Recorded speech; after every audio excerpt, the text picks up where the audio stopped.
Happy Monday to everyone on Trojans Live. Getting started on what has become a very big week in Troy. Jordan Moore, Sean Cody, Max Brown, and the head coach for USC women's soccer, Keidane McAlpine.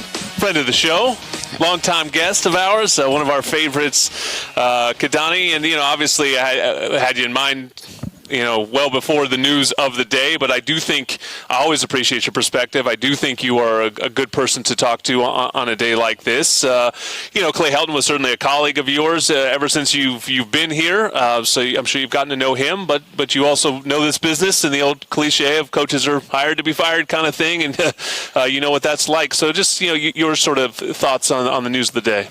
It's always tough to lose colleagues.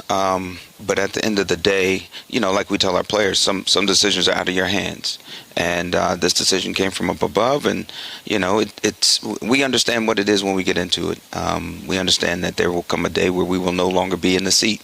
And while we're in it, we try to impact the people that we're working with, try to help change lives, and ultimately win some games. And as this move comes, the team will be resilient. Clay will be resilient, and we'll all move forward and hopefully be better for it. Coach, you guys are into this thing already, 3-2 on the year, on the young year here. Tell us about the team this year. What have you seen from your squad, and what can we see? What can we expect when we start moving into conference play? You know what? They've been pretty good, despite their coach scheduling a lot of games on the road. No, it's been a good year. We've got a lot of young, new talent to add to a group that played in the spring, so it was a quick turnaround. I like what our young players are doing. I think they're fitting in, and one of the things we did in the offseason was really try to evaluate when we had our best teams. Probably our 2016, our 2018 teams were probably two of our best teams. They were our deepest teams, and this team is falling in line in that same sort of fashion, thanks to this new crop of freshmen, and thanks to the leadership of the upperclassmen that have come back. We've got some quality veterans returning as well.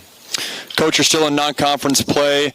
2 losses early, your team bounces back. You still got a few more non-conference games ahead of you. What areas are you looking for your girls to grow in before you get into conference play?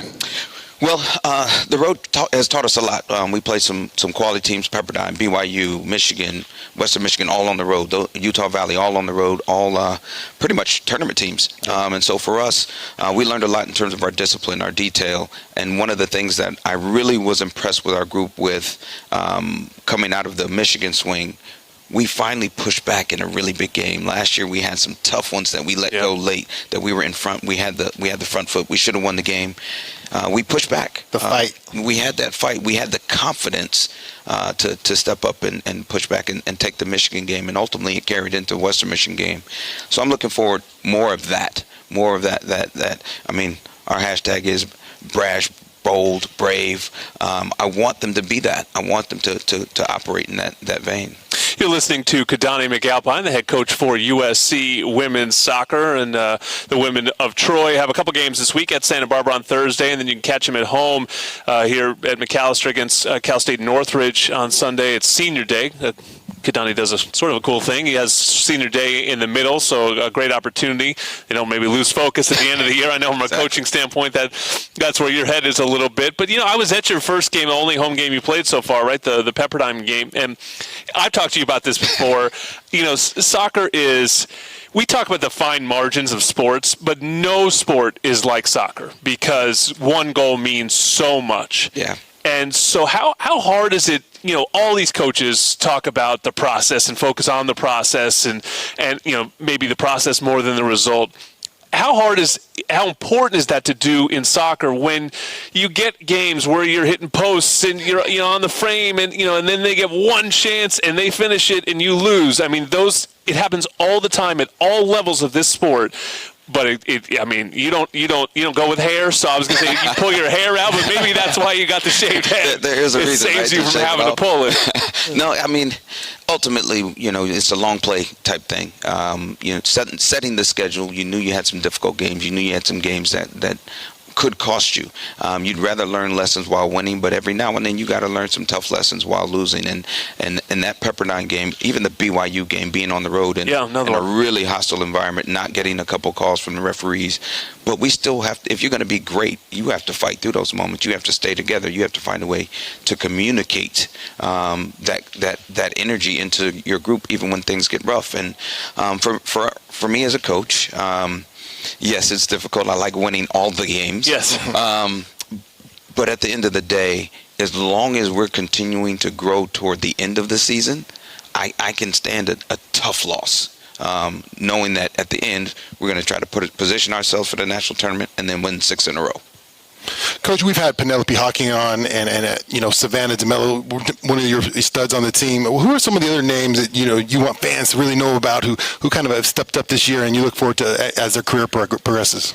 Well, you can't leave off Corey Bethune. She's done well, really, really well early in her career. She's talented, super talented, helps lead our offense. But some of these young players that I think people should know, Simone Jackson, you just had JJ on. His daughter is doing well. There he is. Oh, my God. There's a happy dad over there. Got to help him out. No, but she's played fantastic. She's dynamic. I watched her come on against Pepperdine. I set him up for you, JJ. He put me right in there. At least I was aware enough to jump on. But no, Aaliyah Farmer. Aaliyah Farmer has played fantastic as a young center midfielder, holding down the center of the park.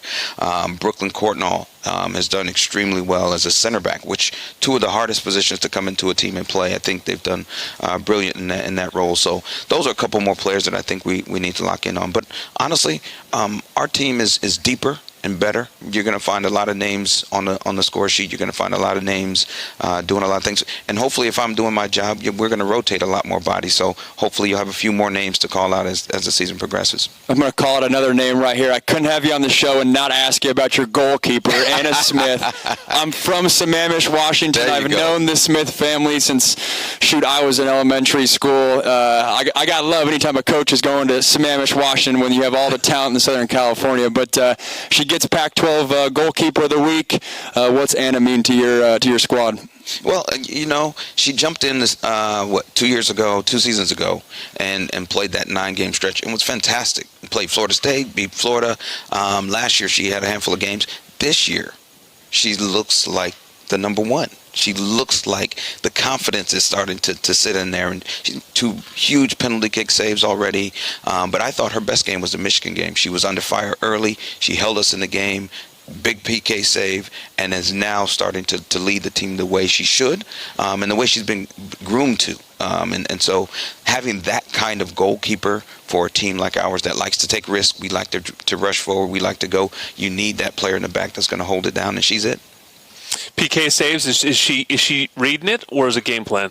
A little bit of both. Okay. A little bit of both. Don't give it all away. We train it all. Coach. Now, we do study up. I mean, this crazy sport, it just ends up coming down to penalties at the end of it anyway.